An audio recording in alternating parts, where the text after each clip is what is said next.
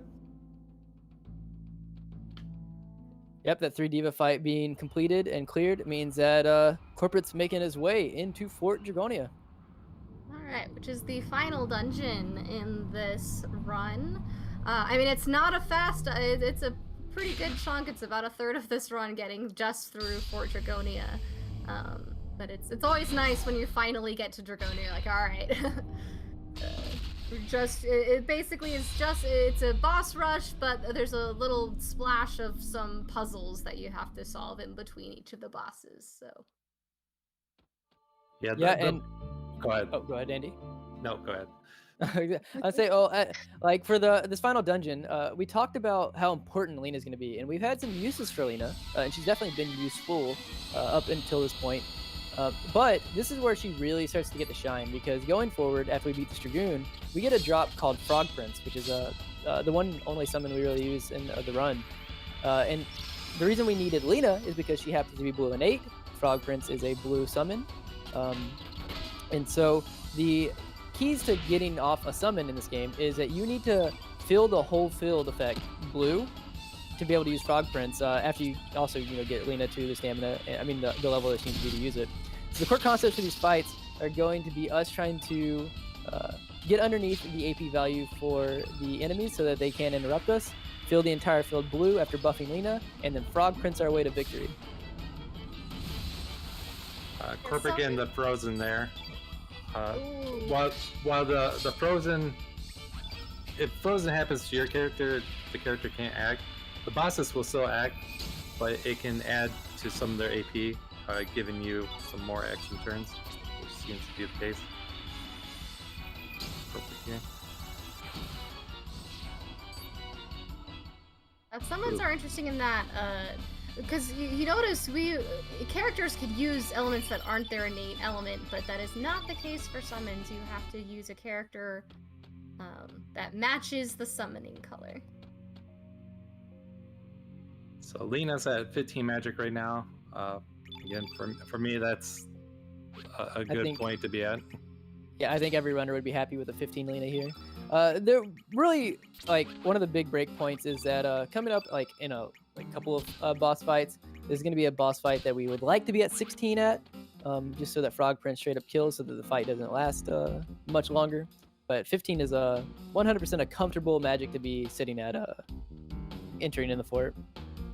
Yeah, you're not likely to need to improvise much, deviate much from the notes at a 15 magic. The notes are gonna work pretty well unless you're missing. I mean, if you're missing a bunch, that's gonna change things. But it's nice when you can just follow the notes and they're gonna work out the way they're intended to. And to put in perspective of the Frog Prince of how much more powerful it is than the Ice Blast. The Ice Blast has a spell power of 28, and the Frog Prince is a spell power of 80. So you go from the Aqua Ball being spell power 18 to 28 for the Ice Blast, and then 80 for the Frog Prince. And then having the requirement of 3 blue elements on the field, you're always seeing the Frog Prince at its max potential. And Corporate here is interacting with the first puzzle of Fort Dragonia. I feel like this area is a little infamous for casual players. It's very easy to get lost on how to solve this puzzle, and I definitely know some people that have been so frustrated they just stop playing the game because it requires you to understand, again, that the select button can switch your party order, and your party order is the actual key to solving this puzzle. So you see here that swaps out, what's the term? There's a mathematical term for swapping out the first two. Yeah.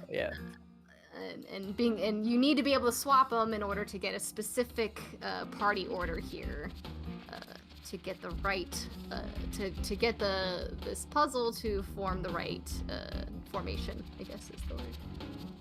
Yeah, you also see Corporate kind of playing safe around these bats. You might be being they look like they're so far away. Why are you playing, that comfortably away from them? And it's because those bats are devious, and if you get too close to them, they will turn around and lunge at you. Yeah, they act very finicky. You can't trust bats in this game. We can't You really emphasize can't. this enough. So Like- oh, go ahead. I was saying world record runners still run into bats, so you know that's just part of the game. What were you saying? So unfortunately, Zero, as Handy was mentioning earlier, didn't realize that he didn't finish the dialect with the key giver. So after going to the 3 key spots, he's now realizing that none of them had the key. So he's getting 4th key. So sad. Unfortunate. And a lot of extra encounters just because of how tricky dodging these ghosts can be when you're trying to remember, where did I mess up? Why am I not getting the key? Right. It's hard to dodge all those encounters like when you're making one trip through. So having to backtrack and stuff like that is it's very hard to continuously dodge all the ghosts. But he does have the key now, and he can move on into the Deathhead fight. And haven't been in this spot. It's frustrating when you make a mistake like that, and it can just kind of be easy to get into the snowball effect from there. Right. But keep supporting Zero. Speaking of hard, I won't say hard, but dodging, CorporateImage is in an infamous bat room, where this bat is actually very annoying because he looks like he's so far away, but it's kind of like a depth thing where, see, like right there, it can be a little bit close, where that bat will just lunge at you from the air, and I've seen many a runner get tagged by that bat. But he clears it. Oh, go ahead. Well, just mentioning how the hitbox is not exactly where the actual bat is on the screen. This is going to be the first time we actually get to see frog prints being used. You're going to see CorporateImage essentially, as like the concept for the fight, he's going to try to magnify the field. He's going to try to genius Lena, and then build the whole field blue and launch frog prints. So yeah, even though Augustus Gloop is a blue innate, the Frog Prince is still gonna do big damage. Yeah, I couldn't think of real name. Giant gloop. Oh, there we But go. I like yours better. Honestly. Yes. I might rename my split now. So Genius being used, opposite character's magic stat. Yeah, it's so nice getting that genius off earlier on. That way you can start getting the blue fields. Oh. Important note, Deeds, that I think that you're forgetting to make is your stipulation on how frog prints and when frog prints is used. Yes. That's fair. But I guess the fact that being able to have all the blue fields as soon as possible when the boss is going to die from frog prints, I guess is the stipulation. Oh no, what I was that getting at. setup before. What I was getting at was your requirement for everybody to dance whenever. Oh, the yes! You gotta dance with the frog prince. Just like right now, it's just gonna be a left, right, and let's go. Yeah, frog prince takes out Giant Gloop or Augustus Gloop, and Zero Umbra is heading into the Deadhead fight.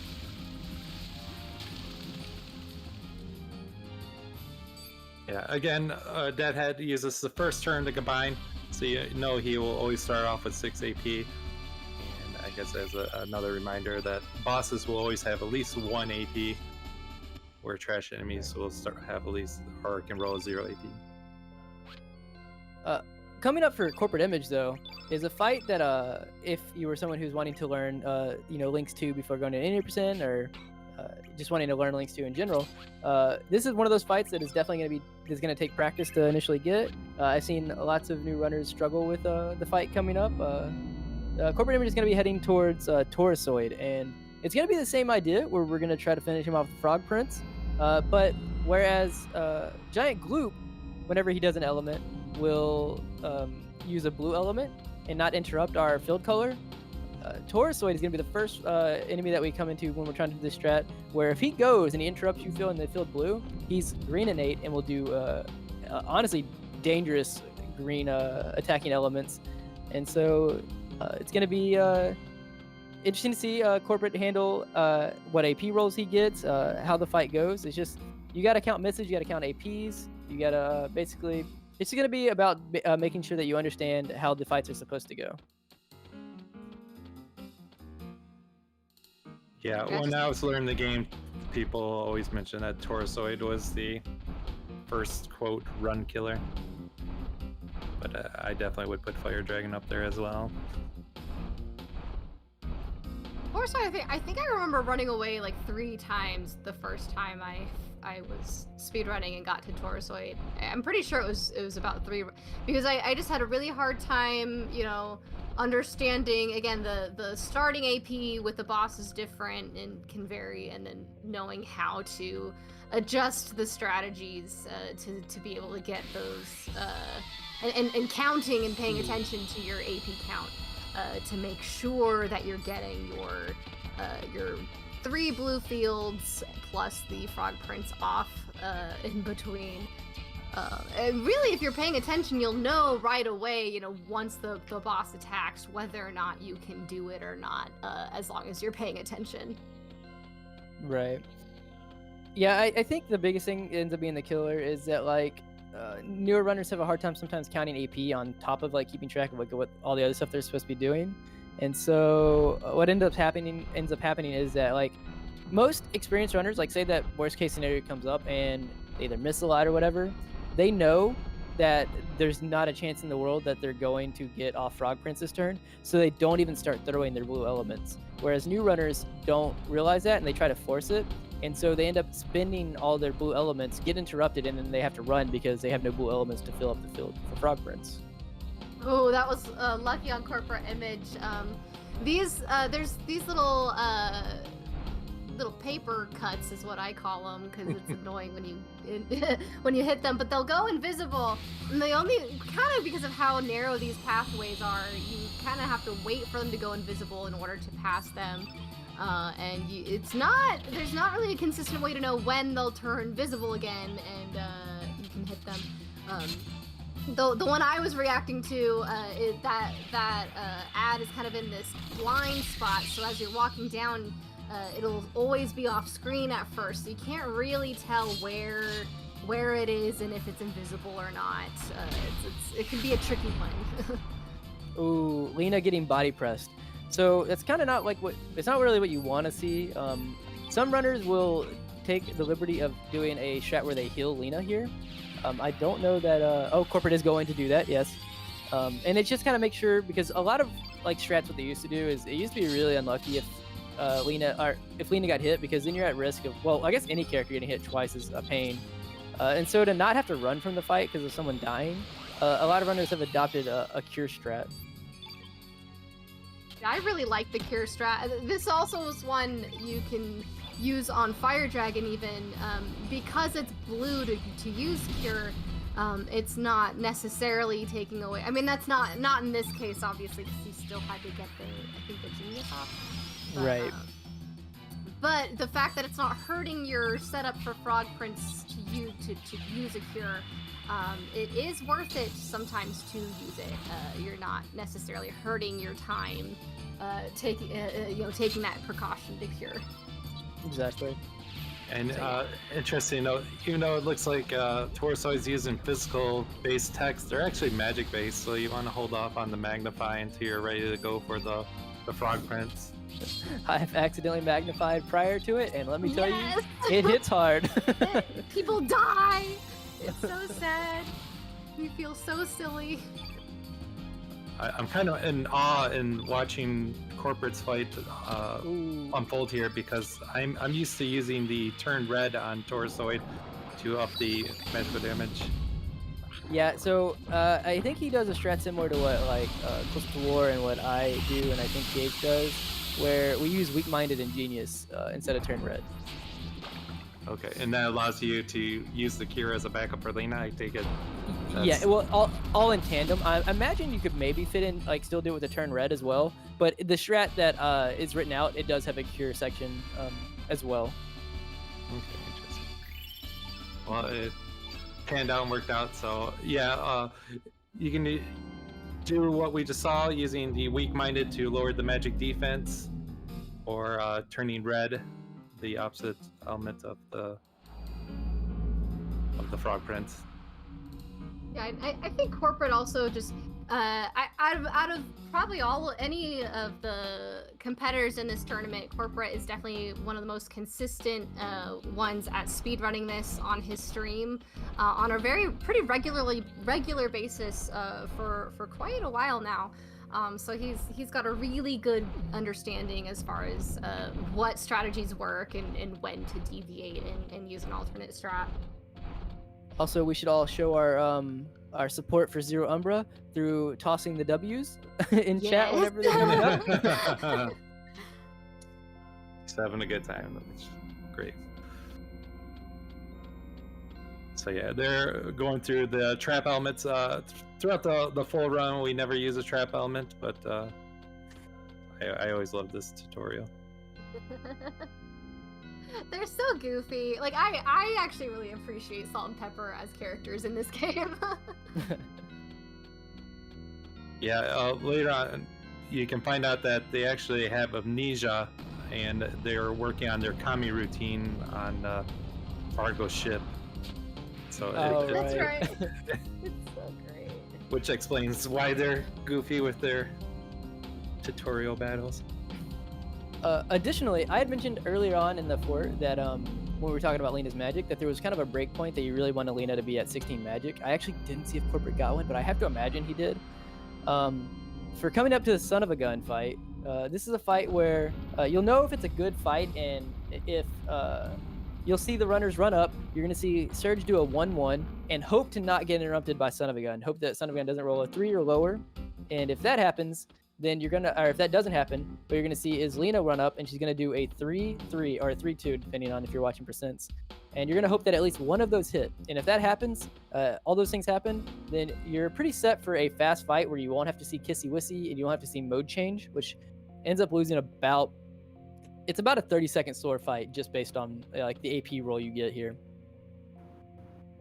I feel like, well, besides, again, and since Corporate's the one running, he likes to warn everyone how scary, potentially, the fear factor that Son of a Gun can have on some people if you're, don't like clowns. I was going to say, if you have a phobia of clowns, you might want to look away for a minute. Corporate's always the one to give that warning. But what Handy was talking about is definitely, I feel like, part of why the Son of a Gun fight is kind of notorious for this run, because there's such a difference. Like, let's find out.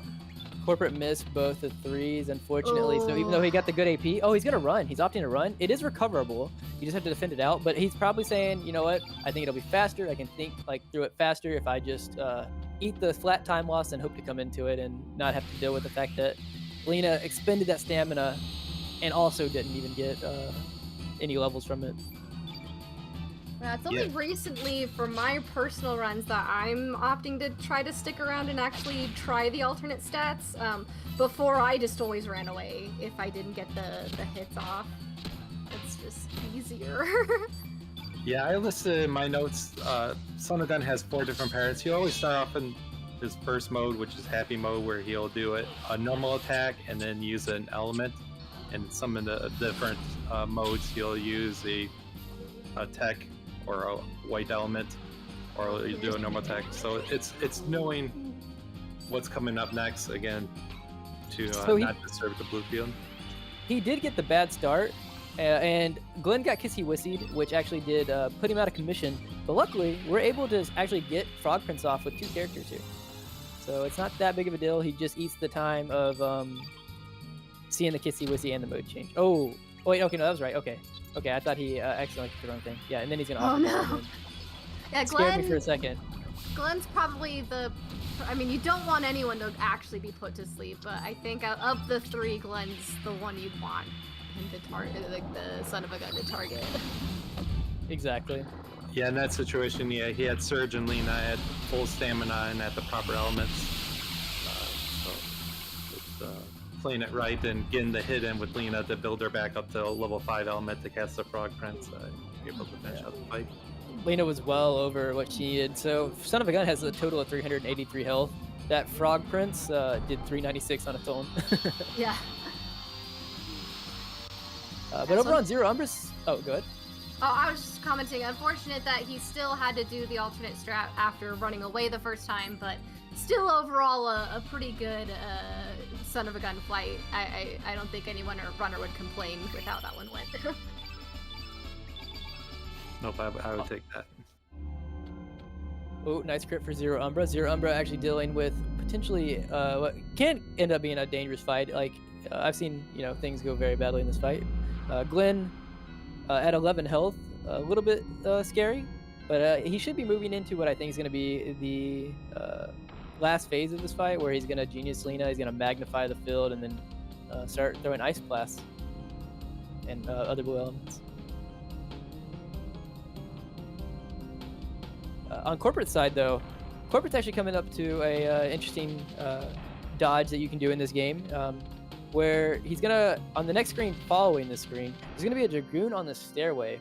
That Dragoon, even though it's looks like a very tight fit, you can actually, depending on where he spawns, if he spawns in a good location for the runner, you can actually just kind of squeeze by him very easily.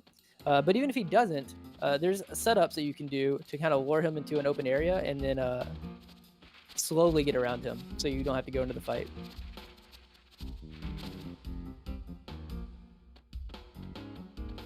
Yeah, that guard was in a trolley spot, but Corporate played that well. Yes. Oh, Corporate opting to leave. Well, it worked out. He got the dodge. Yeah, I was a little worried there for a second. Yeah, it's just nice when the Dragoon guard there is just on the outside path, because you can just walk through. Exactly. Yeah, so often newer runners will just opt to always try to hope for the best and cut in the middle. If you get into the fight, it's 20 seconds. That's just a tougher dodge. So. All the bats getting up to this fight, that's nice too. Sometimes I feel like the bats and the soldiers conspire with each other specifically to pincer attack you. Yeah, they're talking. They're in cahoots. CorporateImage moving into Bunyip. Bunyip being a 2-phase fight. He's actually going to be the last fight where we take advantage of using Lena's Frog Prince. I think he got a good AP start, but this fight can be a little bit dangerous if you don't get a good AP start, because you're going to magnify the field, and Andy has mentioned earlier, Magnify doesn't just magnify for your characters, it does the entire field. And after Magma Bomb, Bunyip likes to do a move called Inferno, and that can just straight up wipe your team after being magnified. Yeah. Yeah, this is where a low magic Lena and not having Ice Blast can be scary, because potentially you won't have the damage to push them into the second phase. And you want to make sure that Bunyip doesn't act right off the get here, because he can 0 AP roll. As Handy was saying, that this is a 2-phase boss, so his second phase has the AP rolling in the background. And we're going to get the field all blue and nice for Frog Prince. And Genius was casted in the first phase. Lena's magic set's still buffed up, and that's going to power up the Ice Blast. You can't use Turn Red on Bunyip, it'll miss. So he starts off as a red innate and is now a black innate, has 1200 and some health. So Lena's not going to be at a high enough magic where this Frog Prince will outright kill. She has to be at monstrous amount of magic, if you have a Sky Gen or something. So there are a couple different choices that, depending on whatever Lena's magic stat is at, where, I think because it did 860, he'll probably still do Luminaire. It's the safer thing to do.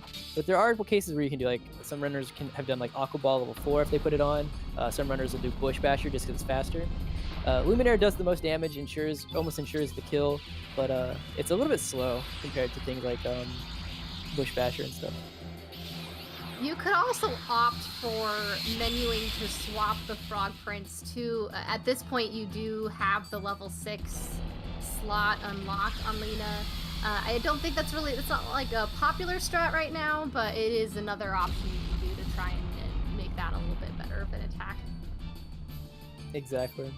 Yeah, having watched this like tournament unfold, it's been interesting just seeing different runners use different strats, and it really goes into like how hard it is to just definitely say like this is the best strat, because it's not that clear cut, and I think it speaks volumes to the runners who have put in a lot of time to routing, and when they come to that fork of like, ooh, should I do this or that, and what decisions were made. It's just interesting that we're actually at a point now where people are actually doing different strats, and there really is no right or wrong with a lot of it.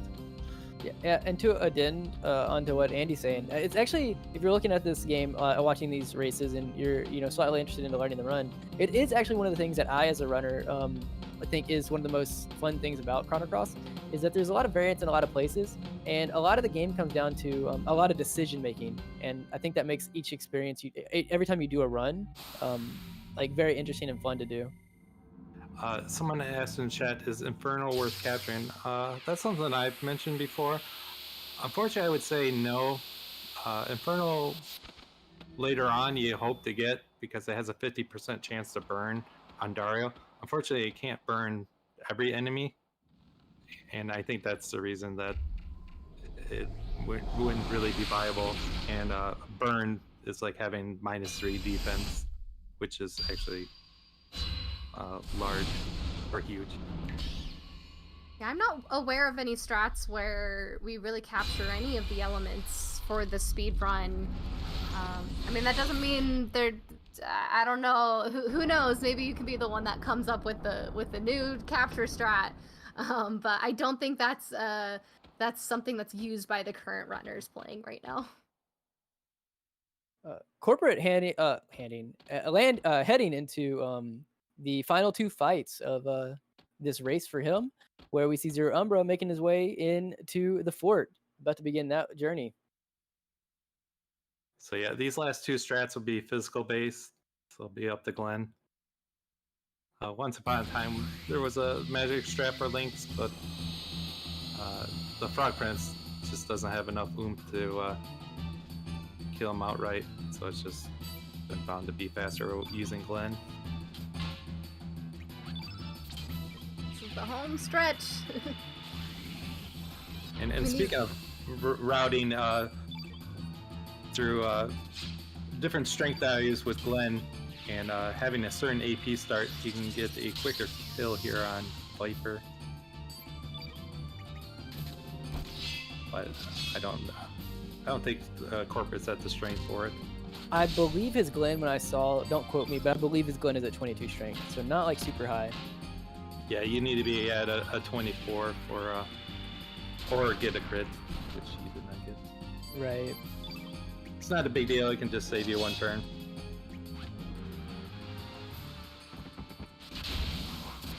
So Lena getting a Bush Basher in for some chip, and add another green to the field. Yeah, so if you have good enough strength, like what Andy was alluding to, the move we just saw, D-Force, like in best case scenarios, you can actually skip seeing that, which actually makes for a pretty quick fight. But that fight wasn't bad at all, especially for 22 Glen. He clears it. We're going to see if... It's not going to matter for this race, but it does matter for like an 80% run. Let's see if what drop he gets, 90% for the Dragoon Gauntlet. He did get it. Okay. You would know about this drop, wouldn't you, Handy? Unfortunately. But I don't know... Oh, go ahead, sorry. Oh, I'm just saying the community dubs that drop the handy drop if you do not get the gauntlet, which is the 90% drop rate. We really, really want that gauntlet. It's really sad when you don't get it. Like Handy tends to not get all the time. Yeah, it has no impact for this category, but for the full run, it's essentially having -2 strength for the rest of the run. Right. Unless you get the bonus gauntlet.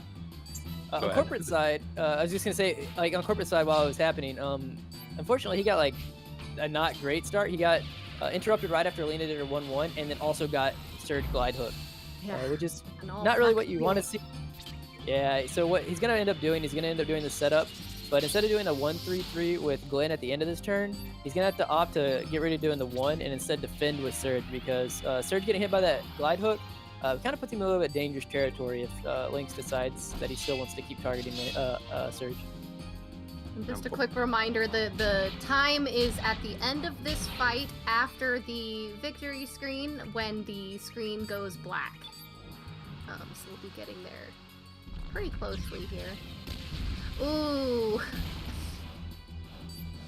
Oh, so that also this is a little bit of a bringing back to what you had mentioned earlier about when you're asking about the weak-minded versus the turn red, Andy. There have been several times where Lynx in this fight will opt to do weak-minded, which helps with Surge's damage because he pulls from your pool of elements. I see. Oh, nice crit. Unfortunately, Surge went down. So normally you're bouncing back and forth between Surge and Glenn for stamina, and Surge does a decent amount of chip damage. Corporate trying to figure his way through it with Surge being dead. He got through it. Unfortunately, it doesn't really matter that Surge died unless he is going to continue this, which he might. But that's going to be GG. Let's see. It looks like he's about 4.5 minutes behind his PB pace. So yeah, I don't know if he'll keep going or not. Yes. GG. So GG, the corporate had a little issue with the timer at the start. So I think it was about like 3 minutes on there. So 2:17. So really nice Lynx 2 time for a corporate there. And I'm sure he's going to go, even if he doesn't continue it, he's going to, seems to be tradition with these categories, he's going to continue to a certain cutscene for deeds. Just for me. Yeah, I actually used to think that there's kind of a joke category, we call it cat percent. And it was kind of the informal name of this category because people kind of think, oh, let's take it until you actually become, there's the body swap coming up here where you actually become Lynx and become a cat. So I think some runners would take it to at least that far in general, just for the sake of cat percent. But now there's an official, the Lynx at, just the end of the actual Lynx fight, and that's the end of the category. Oh, and just to touch on it, so that actually was not a 2:17, it was actually a 2:14. I think Dine added the 3 minutes on the timer after he restarted it. Oh, really? Well, and Doc is, I think, he saying... did, yes, he adjusted the timer. Look at Dine. Puxel actually bringing up a very good point for the best boy in the game. Cat percent should involve Sneff.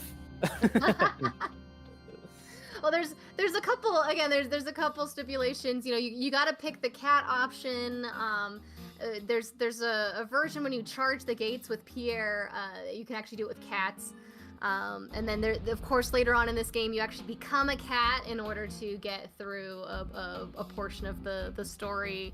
When you become Lynx, he's got a move called Feral Cats. There's all kinds of cat-related stuff in this game. But actually, on Zero's side, we're actually seeing Zero complete starting to complete the first puzzle. We're gonna see him heading into the giant gloop. Oh, unfortunately, the bat turns around twice, actually. Those bats, I'm telling you. So yeah, for those joining us later, this is introduction category that was added to the leaderboards on speedrun.com to help incentivize runners to learn this game. Lynx 2 was just picked as a good point of for the amount of fights of learning the combat and different tech that's used throughout the run, and it just makes for a good segment. We talked a lot about stats. So for corporate, he had a 23 strength Surge, 25, 24 is average. But as Sneff was mentioned, for the next third of the game, if you were to continue the run, Sneff is actually, or sorry, not Sneff, Sprig. Sorry. Sprig has this move, Doppelganger, that has, you turn into a monster and it has fixed stats. So it kind of resets the run in the sense that, wherever Surge is with his strength, it kind of doesn't matter for a little bit because he's pushed aside for Sprig. And while Zero Umbra heads to the giant gloop, chat, I would implore you to prepare your Fs in chat. Yes, for Corporate.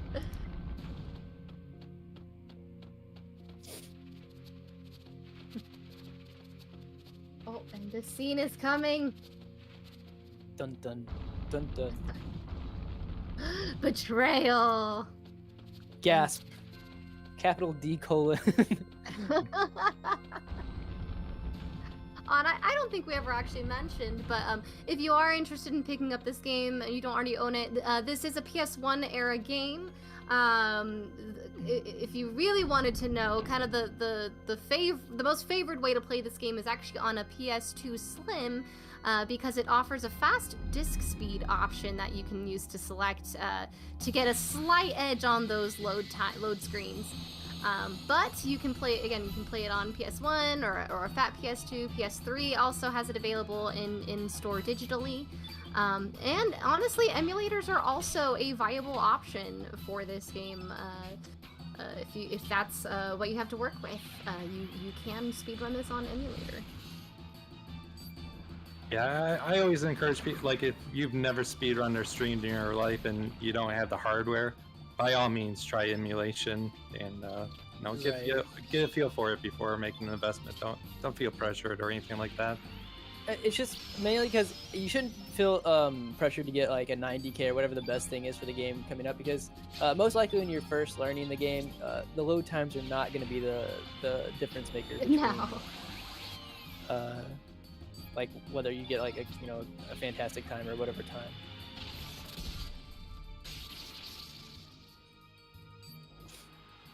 So, Zero taking on Augustus Gloop.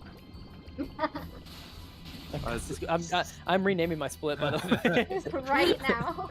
So right there, he just got a full stamina refresh. So what happened there was everyone was at 0 stamina or lower, and Augustus' turn came up, and the game kind of says like, oh well, you can't go, so we're gonna fast forward to the next turn, and you get full stamina refresh. So that was fortunate. Amali in chat asks what happened to Zero. Just as to catch everybody up who maybe came in a little bit late. Zero unfortunately had a little bit of unfortunate circumstances happen during the ghost ship section, but Zero has been pushing forward, trying to get to finish of the race, and doing pretty well. So using the medicine to get the third blue on the field, as well as curing Glenn of the blue stats, you can. If you have the blue effect on you after battle, you can have the flu, which makes you walk like you're drunk. So it's just nice to use the medicine to cure it.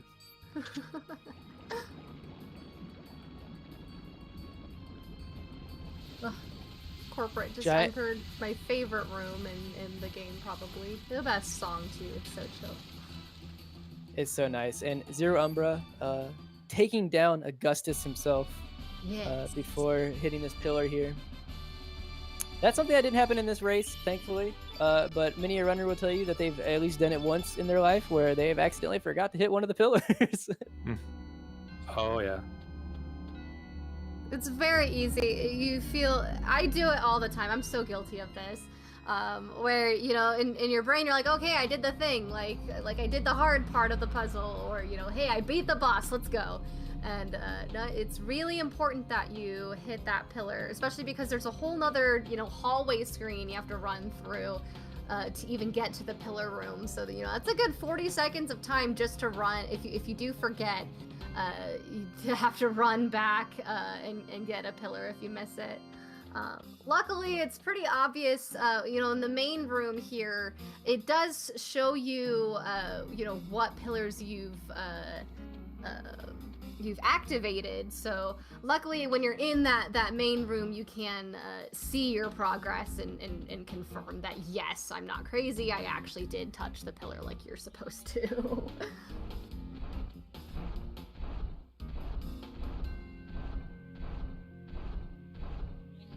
Yeah, it can be easy to fall into the trap of, once you defeat the boss, you're just already like in your mind just planning out like, okay, like next fight I got to do this and this, and you can just zone out and miss something like that.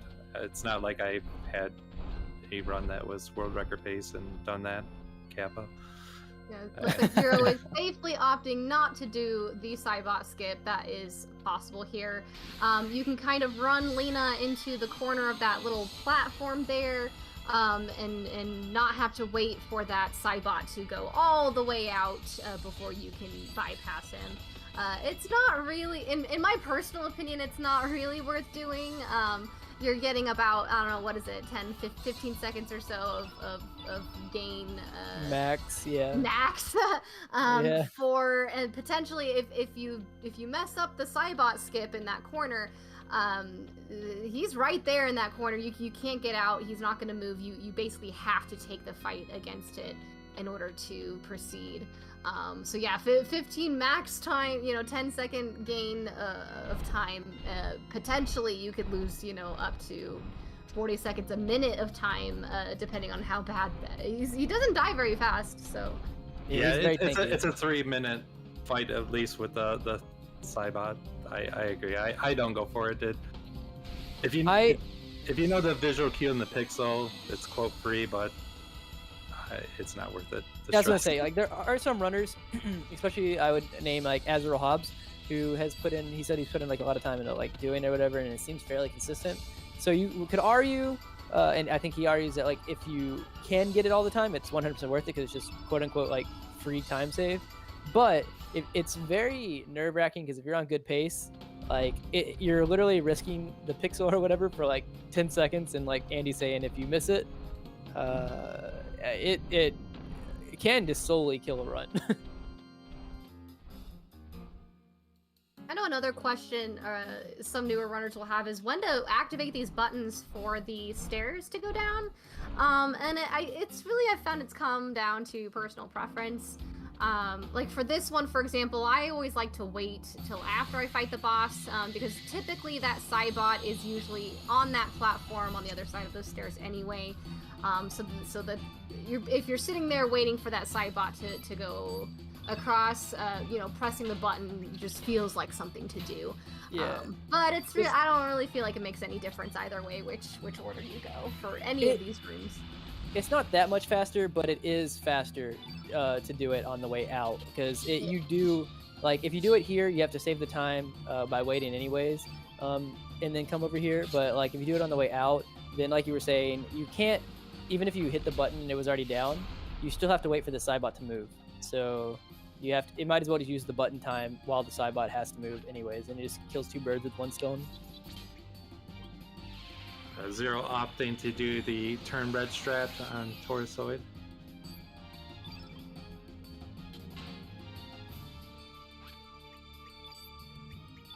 Unfortunately, Taurusoid hit Lena, so hopefully she won't get attacked again. Oh no, see, this is a problem. Like, this is unfortunately one of the things that can happen if you don't cure Lena. And so now he's gonna have to run. Oh, he has to revive. Well, he can, yeah. I don't remember the old turn red strat, so I don't remember how. I didn't remember there was a revive strat inside of it.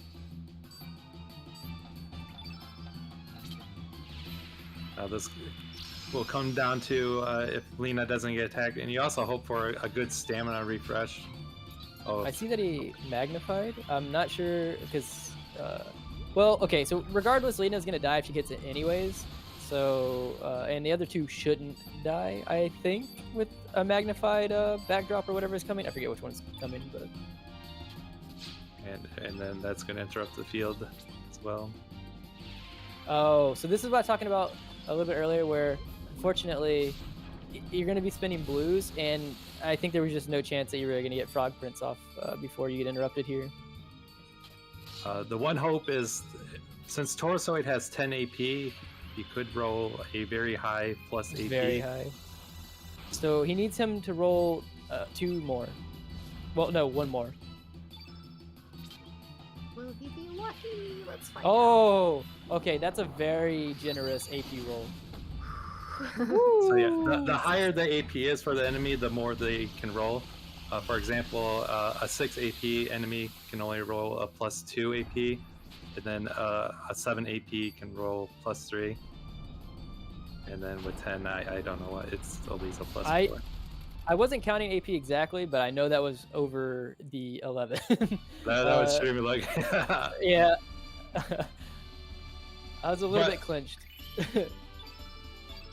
I've done Personally, that though. I have you. I would have went for the revive and defended, but hey, it worked out. So there we go. It got That's through great. it. Yeah, it's a risky strategy, but when it works, it works.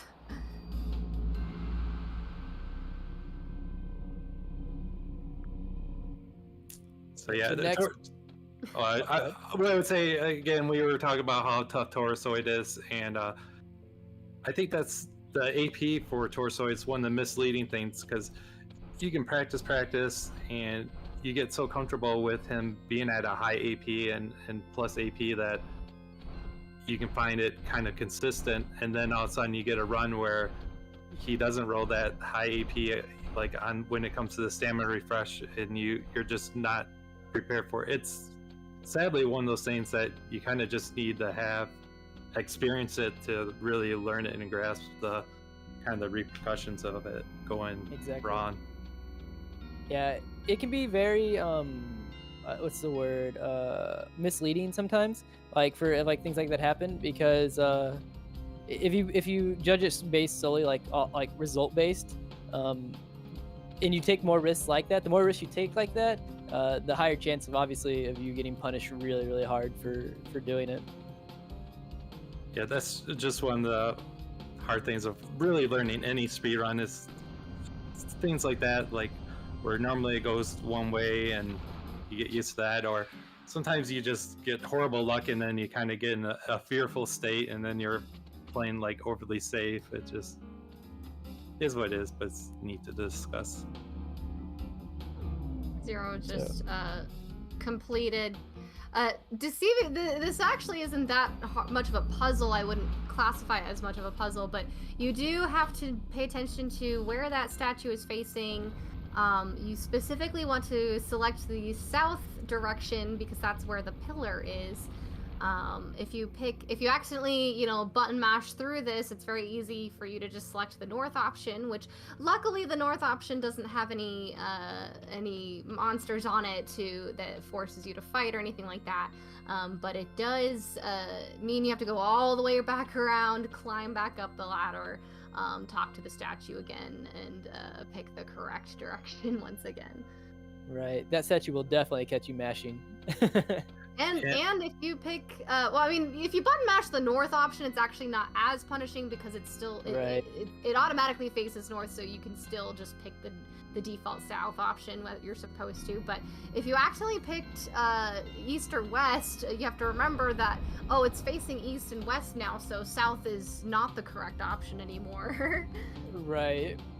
Yeah, when you're doing inputs in this game, there's some delay and lag, so just hitting down twice doesn't guarantee that you're going to be at the third option. It can be misleading. Alright, look Zero. away again if you're scared of clown faces. Zero really hoping to get the good AP roll. Got the good AP roll. We're gonna see if he hits with Lena.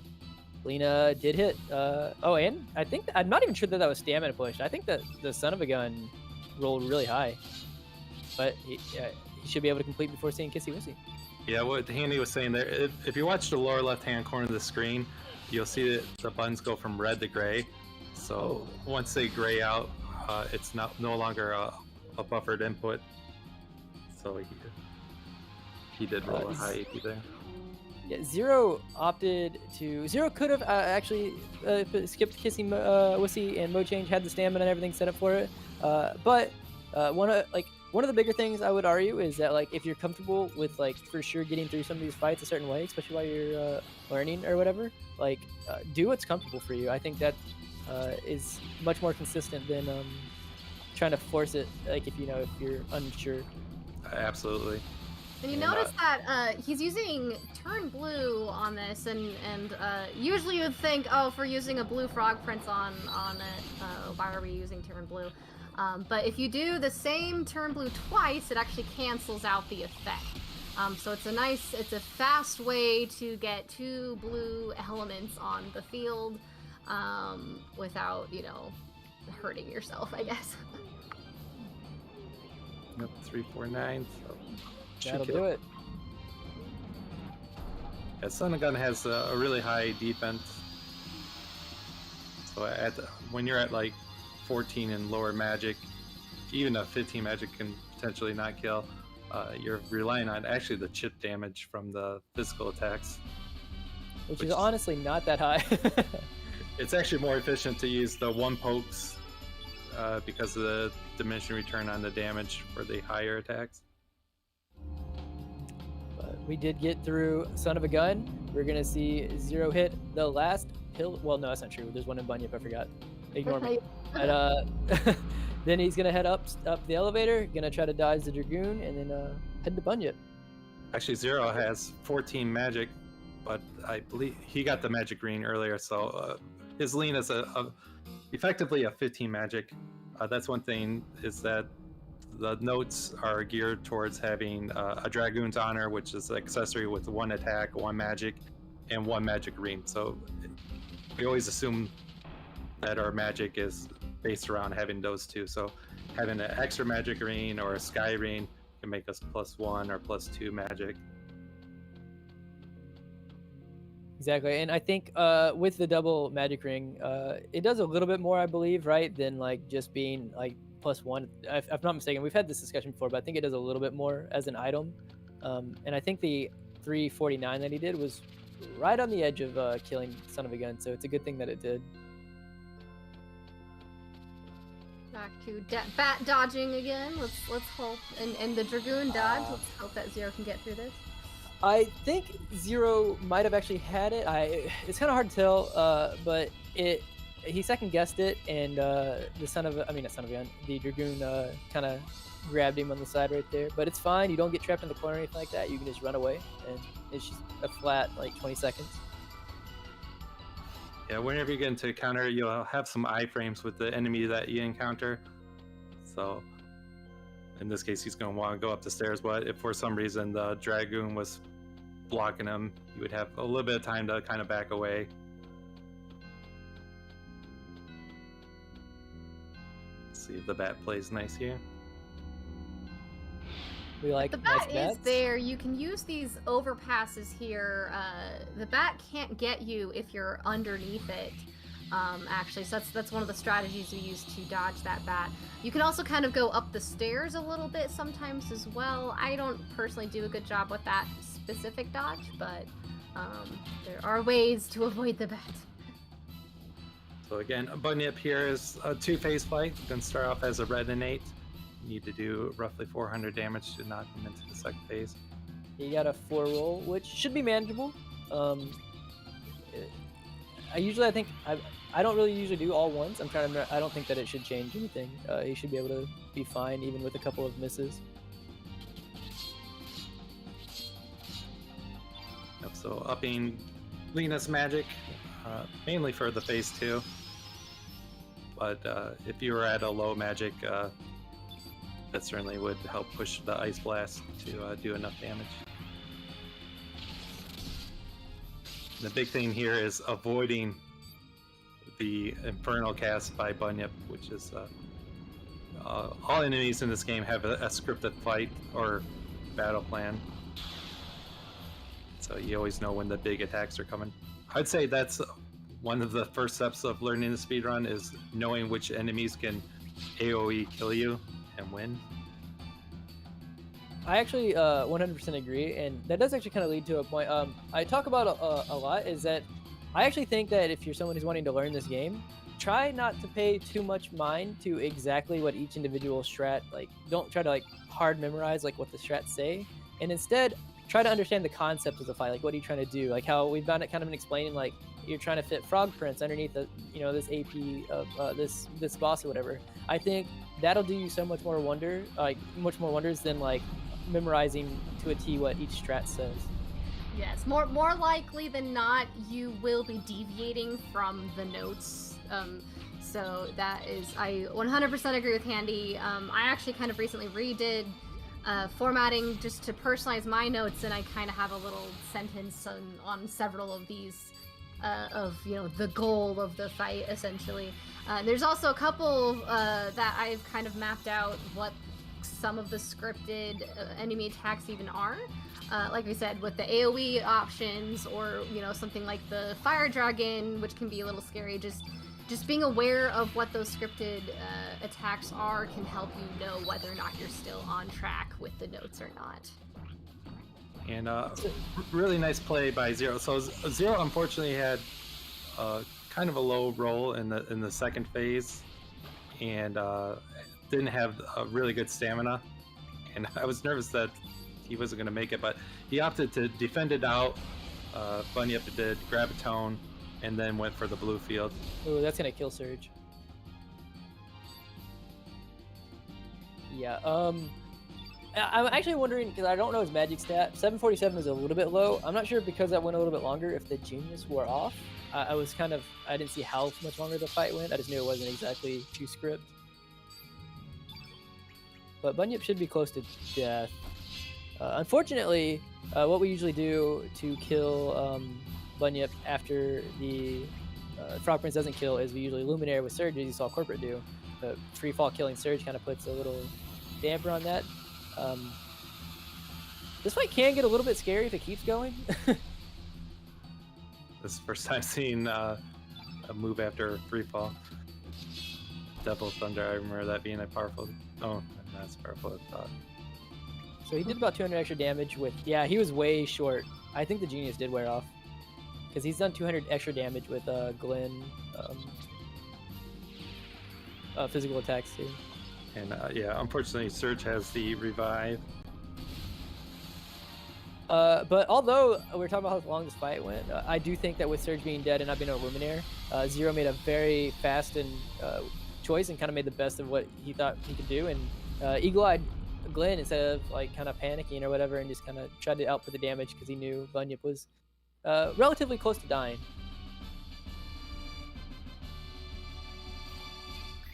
But we got through it. Yeah. Ready. So now we're just We're heading. home run stretch here. Yep, the last two fights. Honestly, Surge though, his Surge is a little bit weak. 20 strength here is kind of low. We're not I very missed helpful it. for the cross strike, that's for sure. And Glenn's at 23, so he won't be able to take advantage of a quick turn on the Viper unless he gets a crit. Right. What was his Glen at? Sorry, I missed it. 23. Oh, okay. Something I forgot to mention is, this whole area might feel a little bit deja vu, just because again, it's the same area that we see in the flash forward dream sequence at the beginning here. At the beginning, there's the bat, good bat dodge actually. That was a good bat dodge. Yeah. That was really good.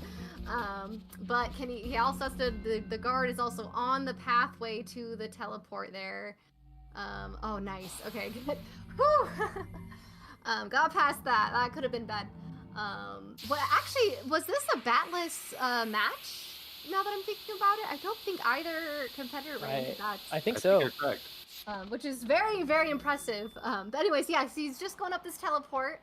And the dream sequence, there's a whole bunch of dialogue after this, where kids like looking over the edge, and you're by habit of running the dream sequence over and over again. You get so used to button mashing there. However, you just noticed now there is no text, and instead, if you are button mashing X when you get to the top there, it will take that as a confirmation to teleport you back down. Who would do that? Yeah. Who would do that? I certainly never would do that. Yeah, me So neither.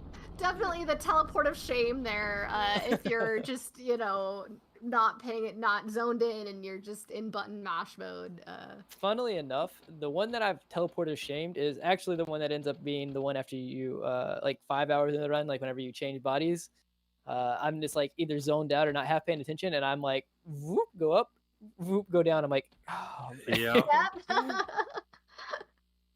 Yeah, you come back here you're here at 3 different points in the game. This is definitely a popular spot.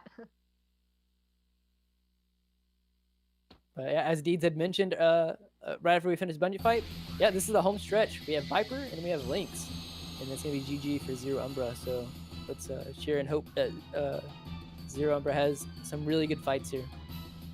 Yeah, magic strats are out. We're back to physical.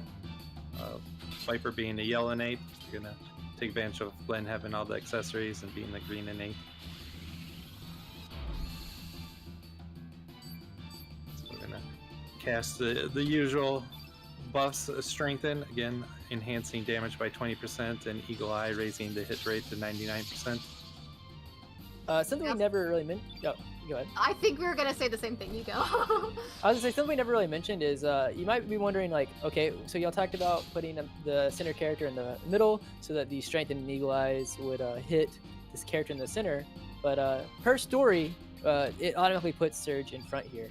So actually, one of the common mistakes you accidentally see is it's very easy to get in the habit of being like, okay, eagle eye strengthen, they automatically target the center, and you mash through. And I've seen many a fight where people have accidentally strengthened an eagle eye, or well, strengthened mainly because you can usually catch after that surge, and you're just like, whoops. Yeah, Zero here is opting not to use the theatrical view mode for the battles, so not very likely that he'll fall into that trap, just from the nature of the view he's using. I think the buff still in both modes target the center character. I think the only thing that changes is like how like you use left and right to target. Oh, gotcha. All right, then there you go. So normally, like in the theatrical or the dynamic mode, if you're on Viper and you hit right or whatever, it'll cycle through the characters clockwise. But depending on what camera like you're currently looking at in this mode, hitting right could, I think, just not do anything, or you'll go to like Surge or something. It does weird stuff. But he got through Viper. Yay! One more fight.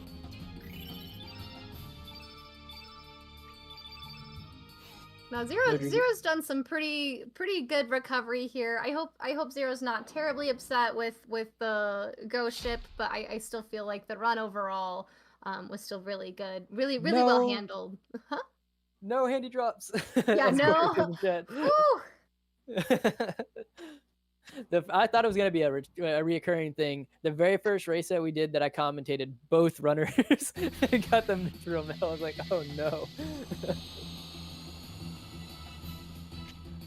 I would almost argue now's the time to get it, right? Like when you're doing a tournament match for Lynx 2, you're probably not likely to want to continue on if you're doing tournament safe strats that'll slow down your time. So yeah, for the superstitious, getting this drop out of the way here, would be nice for future. Keep you safe for future runs. I know that's not how it actually works, but right. No, it's more about CC sending the message. Like, that's right. But yeah, Zero Umbra luckily didn't get the Corp treatment, didn't get low rolled into a glide hook on Surge. So a little bit more of a safer start because it's not as bad if Lena dies. And again, even though Surge is a white innate, Glenn has the attack accessories. Ooh, good crit. So he's able to get more damage in, and Surge is also able to contribute a good amount of chip damage here.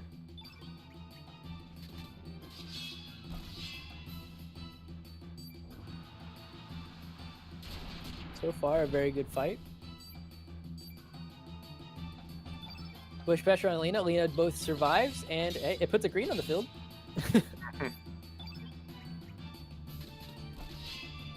Probably going to be a 3-3 from Glenn here, and I don't think it'll kill without a crit.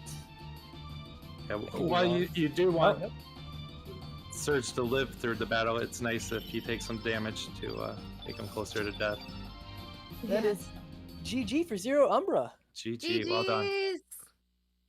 Zero Umbra, a newer runner. So well done. And again, the rare Skyrim there.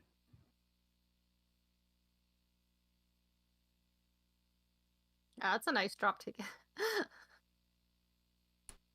Congratulations to all the runners. Thank you, Super Handy, AG Dietz, and Andy for the fantastic commentary. Thank you everyone that's been tuning in. This event has been a lot of fun. It's very nice to see so many people interested, and especially in the race category for Chrono Cross. And if anyone's interested in learning the run, feel free to join the Discord that Andy's used Moobot for in the chat.